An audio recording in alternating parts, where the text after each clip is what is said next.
this a storm in a teacup? The government says at the end of the day, extraordinary times call for extraordinary measures. In your home state of Punjab, there's been only a one-day session. Bengal, where the Trinamool Congress is making such a ruckus, there's only been a one-day session. Why should the fact that the government is not having question hour lead to suggestions that the government is muzzling dissent or is gagging the opposition, as is being alleged? Rajdeep, for the lack of a better word, this is a very oxymoronic argument which unfortunately the Parliamentary Affairs Minister made on the floor of the Lok Sabha, and my dear friend Mr. GVL Narsimha Rao is repeating.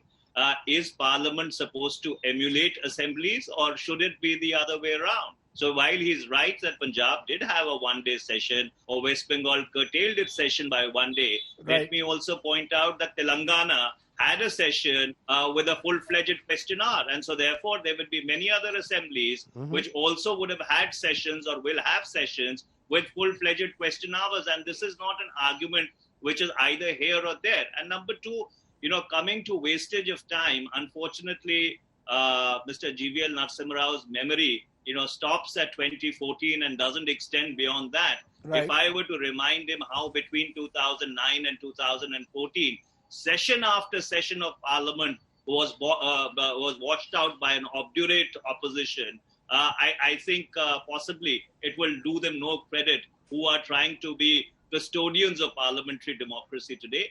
As I pointed out, it was a logistical issue. Yes. If the government was serious, if the government had intent to answer questions, it is something which could have been very easily managed. As I pointed out, let me stop you for a moment to get your.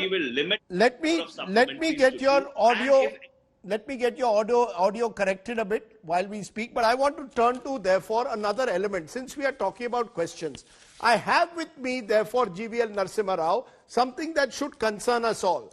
One of the things that happened between the last session that ended in March and now in September was the walk of the migrants that we are playing.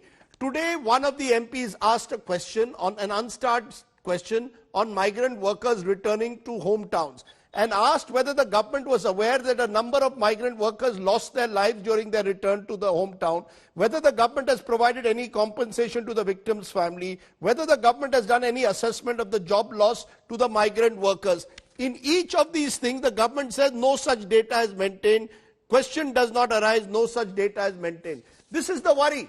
You see, if there was a full-fledged debate, then these issues could be addressed. If you reduce it to an unstarred question where you have a blind one line saying no such data available, what is the message the government is sending? That you don't want to discuss the migrant workers' crisis. You don't want to discuss the crisis of job loss.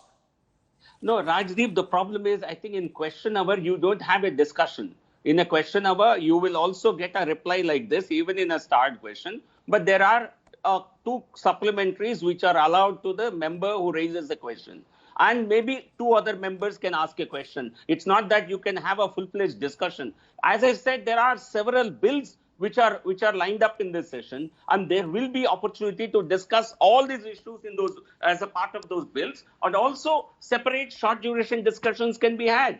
And as I said, see, it's not the government has not given any data. You're being partial with the truth.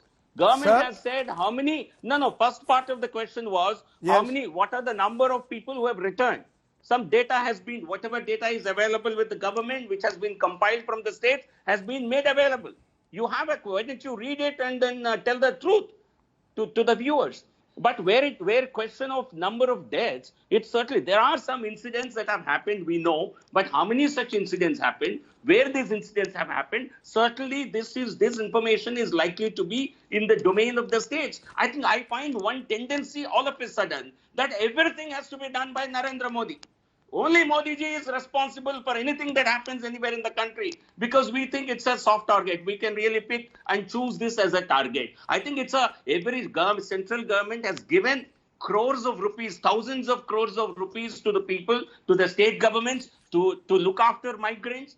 A lot of money was given under the Disaster Management Act only to look after the migrants, the concerns of the migrants. A lot of money has been given also under the Building and Construction Workers Fund, only to look after migrants. Central government does not give money directly to the migrant workers. And also this same question that you refer to talks about how many trains have been arranged, how many people have been transported back to their states. So a lot of information is given. So it will not be, you will be really untruthful if you say nothing is being given through the question hour.